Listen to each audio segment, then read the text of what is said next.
ಎಚ್ಚರ, ನಿಮ್ಮ ಬಳಿ ವೋಟರ್ ಐಡಿ ಇದೆಯಾ? ಹಾಗಾದ್ರೆ ನಿಮ್ಮ ಹೆಸರು ವೋಟರ್ ಲಿಸ್ಟ್ ಇಂದ ಶಾಶ್ವತವಾಗಿ ಡಿಲೀಟ್ ಆಗಿರಬಹುದು, ಆಗಲೂಬಹುದು. ಎಸ್, ಚುನಾವಣಾ ಆಯೋಗ ದೇಶದಾದ್ಯಂತ ಕೋಟ್ಯಾಂತರ ನಕಲಿ ವೋಟರ್ ಐಡಿಗಳನ್ನ ರದ್ದು ಮಾಡ್ತಾ ಇದೆ.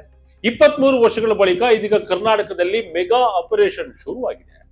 ನಿಮ್ಮ ವೋಟ್ ಉಳಿಸಿಕೊಳ್ಳಬೇಕು ಅಂದ್ರೆ ಈ ವಿಡಿಯೋನ ಕೊನೆವರೆಗೂ ನೋಡಿ.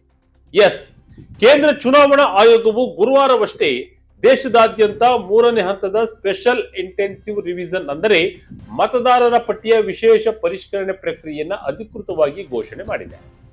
ಕರ್ನಾಟಕ ಸೇರಿ ದೇಶದ 16 ರಾಜ್ಯಗಳಲ್ಲಿ ಹಾಗೂ 3 ಕೇಂದ್ರಾಡಳಿತ ಪ್ರದೇಶಗಳಲ್ಲಿ ಈ ಮೆಗಾ ಆಪರೇಷನ್ ನಡೆಯಲಿದೆ. ಪಶ್ಚಿಮ ಬಂಗಾಳದಲ್ಲಿ ಭಾರಿ ಸದ್ದು ಮಾಡಿದ್ದ SIR ಪ್ರಕ್ರಿಯೆ ಈಗ ಕರ್ನಾಟಕದಲ್ಲೂ ನಡೀತಾ ಇದೆ. ಹಾಗಾದ್ರೆ ಏನಿದು SIR ಆಪರೇಷನ್? ಕಳೆದ 2 ಹಂತಗಳಲ್ಲಿ ಯಾವೆಲ್ಲ ರಾಜ್ಯಗಳಲ್ಲಿ ಎಷ್ಟು ಕೋಟಿ ನಕಲಿ ಮತದಾರರನ್ನ ಲಿಸ್ಟ್ ಇಂದ ಕಿತ್ತು ಹಾಕಲಾಗಿದೆ? ಈ 3ನೇ ಹಂತದಲ್ಲಿ ನಮ್ಮ ಕರ್ನಾಟಕವು ಸೇರಿ ದೇಶದ ಯಾವೆಲ್ಲ ಭಾಗಗಳಲ್ಲಿ ಈ ಪ್ರಕ್ರಿಯೆ ನಡೆಯಲಿದೆ? ಅಧಿಕಾರಿಗಳು ಮನೆ ಮನೆಗೆ ಬಂದಾಗ ನಡೆಯುವ ವೆರಿಫಿಕೇಶನ್ ಪ್ರೋಸೆಸ್ ಹೇಗಿರುತ್ತೆ? ಬನ್ನಿ, ಪ್ರತಿಯೊಬ್ಬ ನಾಗರಿಕನು ತಿಳಿದುಕೊಳ್ಳಬೇಕಾದ ಈ ಕಂಪ್ಲೀಟ್ ಡೀಟೇಲ್ಸ್ ಅನ್ನ ಈ ವಿಡಿಯೋದಲ್ಲಿ ಹೇಳ್ತೀನಿ. ಎಲ್ಲೂ ಸ್ಕಿಪ್ ಮಾಡದೆ ವಿಡಿಯೋ ನೋಡಿ. ಏನಿದು ಚುನಾವಣಾ ಆಯೋಗದ SIR ಪ್ರಕ್ರಿಯೆ? ಕೋಟ್ಯಾಂತರ ಮತದಾರರು ಡಿಲೀಟ್ ಆಗಿದ್ದು ಯಾಕೆ? ವೀಕ್ಷಕರೇ, SIR ಅಂದ್ರೆ ಸ್ಪೆಷಲ್ ಇಂಟೆನ್ಸಿವ್ ರಿವಿಷನ್. ಚುನಾವಣಾ ಆಯೋಗವು ಕಾಲಕಾಲಕ್ಕೆ ಮತದಾರರ ಪಟ್ಟಿಯನ್ನ ಅಪ್ಡೇಟ್ ಮಾಡಲು ಮತ್ತು ಅದನ್ನ ಶುದ್ಧೀಕರಿಸಲು ಮಾಡುವ ಒಂದು ಬೃಹತ್ ಪ್ರಕ್ರಿಯೆ ಇದಾಗಿದೆ. ಮುಂಬರುವ ಚುನಾವಣೆಗಳನ್ನ ದೃಷ್ಟಿಯಲ್ಲಿ ಇಟ್ಟುಕೊಂಡು ಯಾವುದೇ ಅರ್ಹ ಮತದಾರ ವೋಟ್ ಹಾಕುವುದರಿಂದ ವಂಚಿತನಾಗಬಾರದು, ಹಾಗೆಯೇ ಯಾವುದೇ ಅನರ್ಹ ಅಥವಾ ನಕಲಿ ವ್ಯಕ್ತಿಯ ಹೆಸರು ಲಿಸ್ಟ್ ನಲ್ಲಿ ಇರಬಾರದು ಅನ್ನೋದೇ ಇದರ ಮುಖ್ಯ ಉದ್ದೇಶ. ನಿಮಗೆ ಗೊತ್ತಿರಲಿ, ಈ SIR ಪ್ರಕ್ರಿಯೆಯ ಮೊದಲ ಹಂತವನ್ನ ಬಿಹಾರದಲ್ಲಿ ನಡೆಸಲಾಗಿತ್ತು. ಇದಾದ ಬಳಿಕ ಅಕ್ಟೋಬರ್ 27, 2025ರಂದು SIR ನ 2ನೇ ಹಂತದ ಕಾರ್ಯಾಚರಣೆಯನ್ನ ದೇಶದ 9 ರಾಜ್ಯಗಳು ಹಾಗೂ 3 ಕೇಂದ್ರಾಡಳಿತ ಪ್ರದೇಶಗಳಲ್ಲಿ ಮಾಡಲಾಗಿತ್ತು, ಕವರ್ ಮಾಡಿತ್ತು. ಇದರಲ್ಲಿ ಉತ್ತರ ಪ್ರದೇಶ ಮತ್ತು ಪಶ್ಚಿಮ ಬಂಗಾಳದಂತಹ ದೊಡ್ಡ ರಾಜ್ಯಗಳು ಕೂಡ ಸೇರಿತ್ತು. ಪಶ್ಚಿಮ ಬಂಗಾಳದಲ್ಲಿನ SIR ಪ್ರಕ್ರಿಯೆಯಂತೂ ಇಡೀ ದೇಶದ ಗಮನವನ್ನು ಸೆಳೆದಿತ್ತು. ಸುಪ್ರೀಂ ಕೋರ್ಟ್ ಮೆಟ್ಟಿಲು ಕೂಡ ಹೇರಿತ್ತು.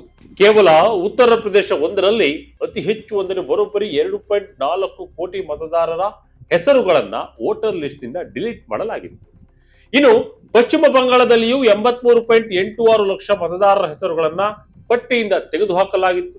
ಈಗ ಇದೇ ಪ್ರಕ್ರಿಯೆ ಕರ್ನಾಟಕದಲ್ಲಿಯೂ ಶುರುವಾಗ್ತಾ ಇದೆ. ಕರ್ನಾಟಕದಲ್ಲಿ ಮತದಾರರ ಪಟ್ಟಿಯ ವಿಶೇಷ ಸಮಗ್ರ ಪರಿಷ್ಕರಣೆ ನಡೆಯುತ್ತಿರುವುದು ಇದೇ ಮೊದಲಲ್ಲ. ಕರ್ನಾಟಕದಲ್ಲಿ 1983ರಿಂದ 84, 1987ರಿಂದ 89, 1993, 1995 ಮತ್ತು 2002ರಲ್ಲಿ ಈ ಪ್ರಕ್ರಿಯೆ ನಡೆದಿದೆ. ಈಗ 23 ವರ್ಷಗಳ ಬಳಿಕ ಮತ್ತೊಂದು ಸಲ ಚುನಾವಣಾ ಆಯೋಗ ಕರ್ನಾಟಕದಲ್ಲಿ SIR ನಡೆಸ್ತಾ ಇದೆ.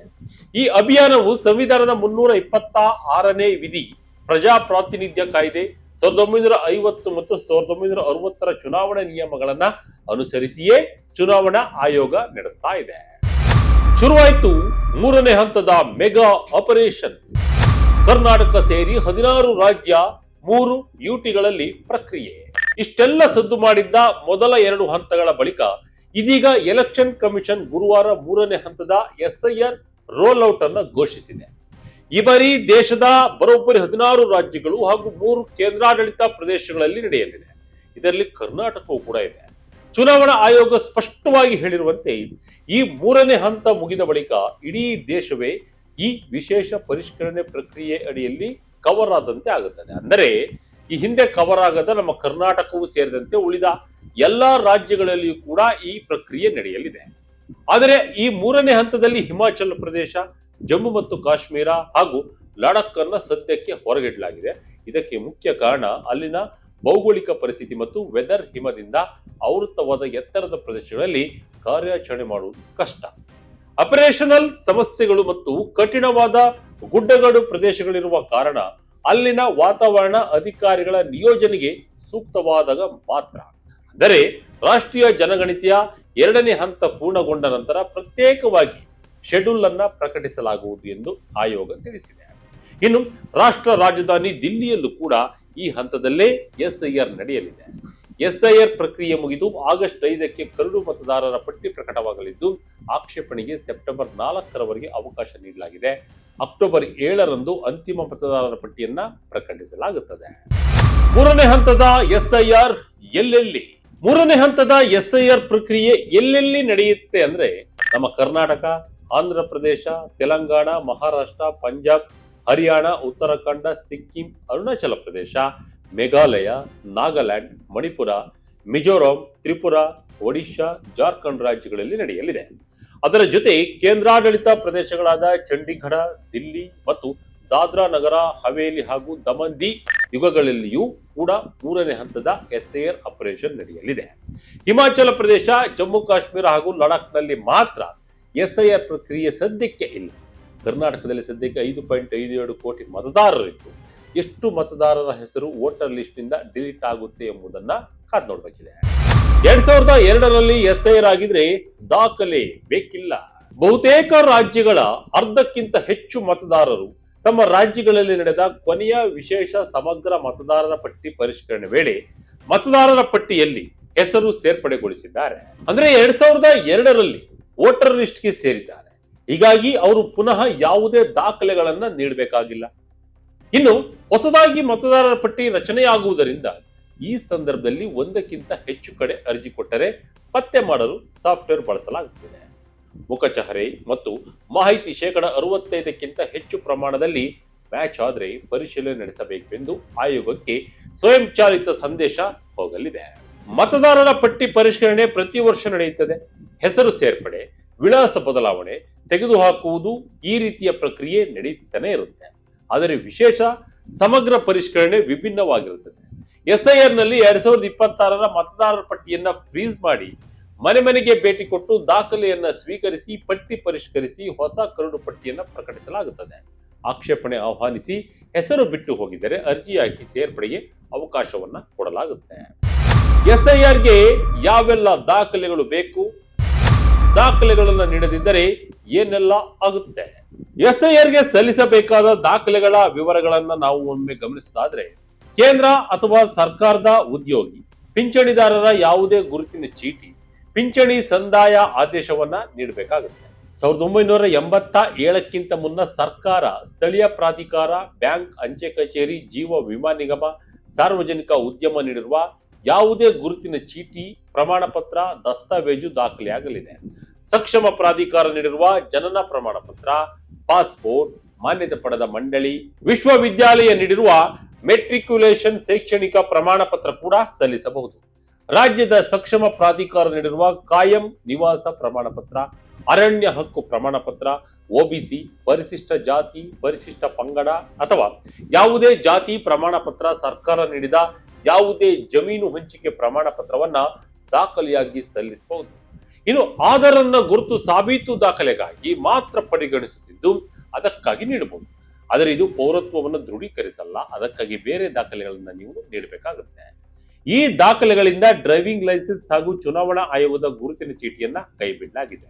ಈ ದಾಖಲೆಗಳನ್ನ ನೀಡದಿದ್ದರೆ ಮತದಾರರ ಪಟ್ಟಿಯಿಂದ ನಿಮ್ಮ ಹೆಸರು ಡಿಲೀಟ್ ಆಗಲಿದೆ. 2002ರ ಮತದಾರರ ಪಟ್ಟಿಯಲ್ಲಿ ಹೆಸರಿಲ್ಲದವರು ಸರ್ಕಾರ ನಿಗದಿಪಡಿಸಿದ ದಾಖಲೆಯ ಪಟ್ಟಿಯಲ್ಲಿನ 2 ದಾಖಲೆಯನ್ನ ಸಲ್ಲಿಸಬೇಕಾಗುತ್ತೆ. ಈಗಾಗಲೇ ರಾಜ್ಯದ ಜಿಲ್ಲಾಧಿಕಾರಿಗಳಿಗೆ ಸೂಕ್ತ ತರಬೇತಿಯನ್ನ ಚುನಾವಣಾ ಆಯೋಗದಿಂದ ನೀಡಲಾಗಿದೆ. 2002ರ ಮತದಾರರ ಪಟ್ಟಿಯನ್ನ ವೆಬ್ನಲ್ಲಿ ಪ್ರಕಟಿಸಲಾಗಿದ್ದು ಬಿಎಲ್ಒಗಳಿಗೆ ಐಡಿ ಕಾರ್ಡ್ ಅನ್ನ ನೀಡಲಾಗಿದೆ. ಹೇಗೆ ನಡೆಯುತ್ತೆ ಎಸ್ಐಆರ್ ಪ್ರಕ್ರಿಯೆ? ಹೆಸರು ಬಿಟ್ಟು ಹೋಗಿದ್ದರೆ ಏನು ಮಾಡಬೇಕು? 2026ರ ಮತದಾರರ ಪಟ್ಟಿಯಲ್ಲಿ ಹೆಸರಿರುವವರಿಗೆ ಮೊದಲನೇದಾಗಿ ಅಧಿಕಾರಿಗಳು ಮನೆಗೆ ಬಂದು ಎನ್ಯುಮರೇಷನ್ ಫಾರ್ಮ್ಗಳನ್ನ ನೀಡ್ತಾರೆ ಮತ್ತು ಕಲೆಕ್ಟ್ ಮಾಡ್ಕೊಳ್ತಾರೆ. ಎರಡನೇದಾಗಿ ಒಂದೇ ಹೆಸರಿನ ನಕಲಿ ಅಥವಾ ಡೂಪ್ಲಿಕೇಟ್ ವೋಟರ್ಸ್ ಇದ್ದರೆ, ಬೇರೆ ಊರಿಗೆ ಶಿಫ್ಟ್ ಆಗುವವರಿದ್ದರೆ ಅಥವಾ ಮೃತಪಟ್ಟವರ ಹೆಸರುಗಳು ಇನ್ನೂ ಲೀಸ್ಟ್ ನಲ್ಲಿ ಇದ್ದರೆ ಅಂತವರನ್ನ ಪತ್ತೆ ಹಚ್ಚಿ ಡಿಲೀಟ್ ಮಾಡಲಾಗುತ್ತದೆ. ಪರಿಷ್ಕರಣೆ ನಡೆಸಲು ಬೂತ್ ಮಟ್ಟದ ಅಧಿಕಾರಿ ಕ್ಯಾಂಪ್ ಕೂಡ ನಡೆಸುತ್ತಾರೆ. ಸರ್ಕಾರ ನಿಗದಿಪಡಿಸಿದ ದಾಖಲೆ ಹಾಜರುಪಡಿಸಿದರೆ ಅಥವಾ ಅಧಿಕಾರಿ ಅದನ್ನ ಸ್ಕ್ಯಾನ್ ಮಾಡಿ ಆಯೋಗದ ವೆಬ್ಸೈಟ್ಗೆ ಅಪ್ಲೋಡ್ ಮಾಡಲಿದ್ದಾರೆ. ಅರ್ಜಿ ಸ್ವೀಕರಿಸಲು ಮತದಾರರ ಮನೆಯಲ್ಲಿ ಇಲ್ಲವೆಂದರೆ 3 ಬಾರಿ ಬಿಎಲ್ಒ ಪ್ರಯತ್ನಿಸಿ ಕೊನೆಗೆ ಮನೆಯಲ್ಲಿ ಹಾಕ್ತಾರೆ. ಮತದಾರರ ಅರ್ಜಿಯಲ್ಲಿರುವ QR ಕೋಡ್ ಬಳಸಿ ತಮ್ಮ ದಾಖಲೆಯನ್ನ ಅಪ್ಲೋಡ್ ಮಾಡಿಕೊಳ್ಳಬಹುದು. ಬಿಎಲ್ಒ ಅದನ್ನ ಪರಿಶೀಲಿಸಿ ಒಪ್ಪಿಗೆ ನೀಡಬಹುದು. ಮುದ್ರಿತ ಅರ್ಜಿಯಲ್ಲಿ ಹೊಸ ಫೋಟೋ ಅಂಟಿಸಲು ಮತ್ತು ಪತಿ ಪತ್ನಿಯ ಹೆಸರನ್ನ ದಾಖಲಿಸಲು ಅವಕಾಶವಿದೆ. BLO ಒಂದು ಅರ್ಜಿ ಪ್ರತಿ ತಾನು ಇಟ್ಟುಕೊಂಡು ಆಯೋಗಕ್ಕೆ ಸಲ್ಲಿಸಿದರೆ ಮತ್ತೊಂದನ್ನ ಅರ್ಜಿದಾರನಿಗೆ ಕೊಡ್ತಾರೆ. ಅರ್ಜಿ ಸಲ್ಲಿಸುವಾಗ ತಾನು ನೀಡಿದ ಮಾಹಿತಿ ದಾಖಲೆಗೆ ಬದ್ಧನಾಗಿರುತ್ತೇನೆ, ಇಲ್ಲವಾದರೆ ಕಾನೂನು ಕ್ರಮಕ್ಕೆ ಬದ್ಧ ಎಂದು ಅರ್ಜಿದಾರ ಮುಚ್ಚಳಿಕೆಯನ್ನ ಬರೆದುಕೊಡ್ಬೇಕಾಗುತ್ತೆ. ಈ ಪ್ರಕ್ರಿಯೆ ಮುಗಿದ ಬಳಿಕ ಕರಡು ಮತದಾರರ ಪಟ್ಟಿ ಪ್ರಕಟವಾಗುತ್ತೆ. ಅಲ್ಲಿ ಹೆಸರು ಬಿಟ್ಟು ಹೋಗಿದರೆ ಹೊಸದಾಗಿ ಅರ್ಜಿಯನ್ನು ಸ್ವೀಕರಿಸಿ ಹೆಸರನ್ನ ಸೇರ್ಪಡೆ ಮಾಡಲಾಗುತ್ತೆ. ಇನ್ನು ಮೂರನೇದಾಗಿ, ಯಾವುದೇ ಅರ್ಹ ನಾಗರಿಕನ ಹೆಸರು ವೋಟರ್ ಲಿಸ್ಟ್ ಇಂದ ಬಿಟ್ಟು ಹೋಗದಂತೆ ಎಚ್ಚರಿಕೆಯನ್ನ ವಹಿಸಲಾಗುತ್ತೆ. ನ್ಯಾಷನಲ್ ಸೆನ್ಸಸ್ ಜೊತೆ ಜಾಯಿಂಟ್ ಆಪರೇಷನ್, ಮುಖ್ಯ ಚುನಾವಣಾ ಆಯುಕ್ತರ ಮನವಿ ಏನು? ಇನ್ನೊಂದು ಇಂಟ್ರೆಸ್ಟಿಂಗ್ ವಿಚಾರ ಏನಂದ್ರೆ, ಈ SIR ಪ್ರಕ್ರಿಯೆಯ ಶೆಡ್ಯೂಲ್ ಅನ್ನ ದೇಶದಲ್ಲಿ ನಡೆಯುತ್ತಿರುವ ರಾಷ್ಟ್ರೀಯ ಜನಗಣತಿಯ ಮನೆಪಟ್ಟಿ ಮಾಡುವ ಕಾರ್ಯಾಚರಣೆ ಜೊತೆಗೆ ಸಿಂಕ್ ಮಾಡಲಾಗಿದೆ. ಅಂದರೆ ಎರಡೂ ಕಾರ್ಯಾಚರಣೆಗಳ ನಡುವೆ ಉತ್ತಮ ಸಮನ್ವಯವನ್ನ ಸಾಧಿಸಲು ಮತ್ತು ಫೀಲ್ಡ್ ಮಟ್ಟದಲ್ಲಿ ಅಧಿಕಾರಿಗಳು ಮತ್ತು ಆಡಳಿತ ಯಂತ್ರವನ್ನ ಎಫೆಕ್ಟಿವ್ ಆಗಿ ಬಳಸಿಕೊಳ್ಳಲು ಈ ನಿರ್ಧಾರವನ್ನ ಮಾಡಲಾಗಿದೆ ಅಂತ ಅಧಿಕಾರಿಗಳು ತಿಳಿಸಿದ್ದಾರೆ. ಈ ಬೃಹತ್ ಮೂರನೇ ಹಂತದ SIR ಆಪರೇಷನ್ ಬಗ್ಗೆ ಮಾಹಿತಿ ನೀಡಿದ ದೇಶದ ಮುಖ್ಯ ಚುನಾವಣಾ ಆಯುಕ್ತ ಜ್ಞಾನೇಶ್ ಕುಮಾರ್ ಅವರು ದೇಶದ ಎಲ್ಲಾ ಮತದಾರರಿಗೂ ಒಂದು ಮನವಿಯನ್ನ ಮಾಡಿದ್ದಾರೆ. ಅದು ಏನಂದ್ರೆ, ನಾನು ಮತದಾರರಲ್ಲಿ ರಿಕ್ವೆಸ್ಟ್ ಮಾಡಿಕೊಳ್ಳುವುದು ಏನಂದ್ರೆ, ದಯವಿಟ್ಟು ಮೂರನೇ ಹಂತದ ವಿಶೇಷ ಪರಿಷ್ಕರಣೆಯಲ್ಲಿ ಎಲ್ಲರೂ ಕೂಡ ಪಾಲ್ಗೊಳ್ಳಿ ಮತ್ತು ನಿಮ್ಮ ಎನ್ಯುಮರೇಷನ್ ಫಾರ್ಮ್ ಗಳನ್ನ ಭರ್ತಿ ಮಾಡಿ, ಸಬ್ಮಿಟ್ ಮಾಡಿ. ಕೇವಲ ಅರ್ಹ ಮತದಾರರು ಮಾತ್ರ ಮತದಾರರ ಪಟ್ಟಿಯಲ್ಲಿ ಇರಬೇಕು ಮತ್ತು ಯಾವುದೇ ಅನರ್ಹ ಹೆಸರುಗಳು ಸೇರ್ಪಡೆಯಾಗಬಾರದು ಎಂಬ ಏಕೈಕ ಉದ್ದೇಶದಿಂದ ಈ ಆಪರೇಷನ್ ನಡೆಸಲಾಗ್ತಿದೆ ಎಂದು ಅವರು ಸ್ಪಷ್ಟಪಡಿಸಿದ್ದಾರೆ. ಇದುವರೆಗೂ ಎಲ್ಲೆಲ್ಲಿ SIR ಪೂರ್ಣ? ಇದುವರೆಗೂ 10 ರಾಜ್ಯ ಹಾಗೂ 3 ಕೇಂದ್ರಾಡಳಿತ ಪ್ರದೇಶಗಳಲ್ಲಿ SIR ಪ್ರಕ್ರಿಯೆ ಕಂಪ್ಲೀಟ್ ಆಗಿದೆ. ಸುಮಾರು 60 ಕೋಟಿ ಮತದಾರರನ್ನ ಈ ಪ್ರಕ್ರಿಯೆ ಕವರ್ ಮಾಡಿದೆ. ಮೊದಲ ಹಂತದಲ್ಲಿ ಬಿಹಾರ ರಾಜ್ಯದಲ್ಲಿ ಮಾತ್ರ SIR ಪ್ರಕ್ರಿಯೆ ನಡೆದಿದ್ದು, ಆದರೆ ಎರಡನೇ ಹಂತದಲ್ಲಿ ಉತ್ತರ ಪ್ರದೇಶ, ಪಶ್ಚಿಮ ಬಂಗಾಳ, ತಮಿಳುನಾಡು, ರಾಜಸ್ಥಾನ, ಛತ್ತೀಸ್ಗಢ, ಕೇರಳ, ಗುಜರಾತ್, ಮಧ್ಯಪ್ರದೇಶ, ಗೋವಾ ರಾಜ್ಯಗಳಲ್ಲಿ SIR ಪ್ರಕ್ರಿಯೆ ನಡೆದಿತ್ತು. ಪುದುಚೇರಿ, ಅಂಡಮಾನ್ ಮತ್ತು ನಿಕೋಬಾರ್, ಲಕ್ಷದ್ವೀಪದಲ್ಲಿ ವಿಶೇಷ ಮತದಾರರ ಪರಿಷ್ಕರಣೆ ನಡೆದಿತ್ತು. ಅಸ್ಸಾಂನಲ್ಲಿ SIR ಬದಲು ಬೇರೆಯಾದ ಸ್ಪೆಷಲ್ ರಿವಿಷನ್ ಅನ್ನ ಮಾಡಲಾಗಿದೆ. ಮೊದಲೆರಡು ಪ್ರಕ್ರಿಯೆಯಲ್ಲಿ 6 ಕೋಟಿಗೂ ಹೆಚ್ಚು ಮತದಾರರನ್ನ ಡಿಲೀಟ್ ಮಾಡಲಾಗಿದೆ. ವಿಶೇಷ ಅಂದ್ರೆ, ದೇಶದಲ್ಲಿ ಅತಿ ಹೆಚ್ಚು ಜನಸಂಖ್ಯೆ ಇರುವ ಉತ್ತರ ಪ್ರದೇಶದಲ್ಲಿ ಅತಿ ದೊಡ್ಡ ಮಟ್ಟದ ಕಡಿತ ಕಂಡು ಬಂದಿದೆ. ಉತ್ತರ ಪ್ರದೇಶದ ವೋಟರ್ ಲಿಸ್ಟ್ ನಲ್ಲಿ ಬರೋಬ್ಬರಿ 13% ಕುಸಿತವನ್ನ ಕಂಡಿದೆ. ಬರೀ UP ಒಂದರಲ್ಲೇ ಸುಮಾರು 2,04,00,000 ಹೆಸರುಗಳನ್ನ ವೋಟರ್ ಲಿಸ್ಟ್ ನಿಂದ ರಿಮೂವ್ ಮಾಡಲಾಗಿದೆ. ಈಗ ಅಲ್ಲಿನ ಒಟ್ಟು ಮತದಾರರ ಸಂಖ್ಯೆ 13,39,00,000ಕ್ಕೆ ಬಂದು ನಿಂತಿದೆ. ಇನ್ನು ದೇಶದ ಗಮನ ಸೆಳೆದಿದ್ದ ಪಶ್ಚಿಮ ಬಂಗಾಳ SIR ಪ್ರಕ್ರಿಯೆಯನ್ನು ನೋಡಿದ್ರೆ, ಅಲ್ಲೂ ಕೂಡ ಬರೋಬ್ಬರಿ 91 ಲಕ್ಷ ಮತದಾರರ ಹೆಸರುಗಳನ್ನ ಫೈನಲ್ ಲಿಸ್ಟ್ ನಿಂದ ಡಿಲೀಟ್ ಮಾಡಲಾಗಿದೆ. ಬಿಹಾರದಲ್ಲಿ 68ಕ್ಕೂ ಹೆಚ್ಚು ಮತದಾರರ ಹೆಸರುಗಳನ್ನ ವೋಟರ್ ಲಿಸ್ಟ್ ನಿಂದ ಡಿಲೀಟ್ ಮಾಡಲಾಗಿತ್ತು. ಒಟ್ಟಿನಲ್ಲಿ ಪ್ರಜಾಪ್ರಭುತ್ವದ ಅಡಿಪಾಯವೇ ಈ ಮತದಾನ ಪ್ರಕ್ರಿಯೆ. ಚುನಾವಣೆಗಳು ಪಾರದರ್ಶಕವಾಗಿ ಮತ್ತು ನ್ಯಾಯಸಮ್ಮತವಾಗಿ ನಡೆಯಬೇಕಾದ್ರೆ ವೋಟರ್ ಲಿಸ್ಟ್ ಪಕ್ಕಾ ಇರಬೇಕು. ಸತ್ತವರ ಹೆಸರಿನಲ್ಲಿ, ಊರು ಬಿಟ್ಟವರ ಹೆಸರಿನಲ್ಲಿ ನಕಲಿ ವೋಟಿಂಗ್ ಆಗಬಾರದು. ಇದೇ ಕಾರಣಕ್ಕೆ ಉತ್ತರ ಪ್ರದೇಶ, ಪಶ್ಚಿಮ ಬಂಗಾಳ ಮತ್ತು ಬಿಹಾರದಲ್ಲಿ ಕೋಟ್ಯಾಂತರ ಹೆಸರುಗಳನ್ನ ನಿರ್ದಾಕ್ಷಿಣ್ಯವಾಗಿ ಡಿಲೀಟ್ ಮಾಡಲಾಗಿದೆ. ಇದೀಗ 36 ಕೋಟಿಗೂ ಹೆಚ್ಚು ಜನರನ್ನ ಒಳಗೊಂಡ ಮೂರನೇ ಹಂತದ ಮೆಗಾ ಆಪರೇಷನ್ ಶುರುವಾಗಿದ್ದು ಇಡೀ ದೇಶವನ್ನೇ ಕವರ್ ಮಾಡ್ತಾ ಇದೆ. ಇದಕ್ಕೆ ಈಗಾಗಲೇ ವಿರೋಧ ಪಕ್ಷಗಳಿಂದ ವಿರೋಧವೂ ಕೂಡ ವ್ಯಕ್ತವಾಗ್ತಿದೆ. ಕರ್ನಾಟಕದಲ್ಲಿ ಕಾಂಗ್ರೆಸ್ ಅಧಿಕಾರದಲ್ಲಿದ್ದು ಹೇಗೆ ನಡೆಯುತ್ತೆ ಪ್ರಕ್ರಿಯೆ ಎಂಬುದರ ಕುತೂಹಲ ಕಾಡ್ತಾ ಇದೆ.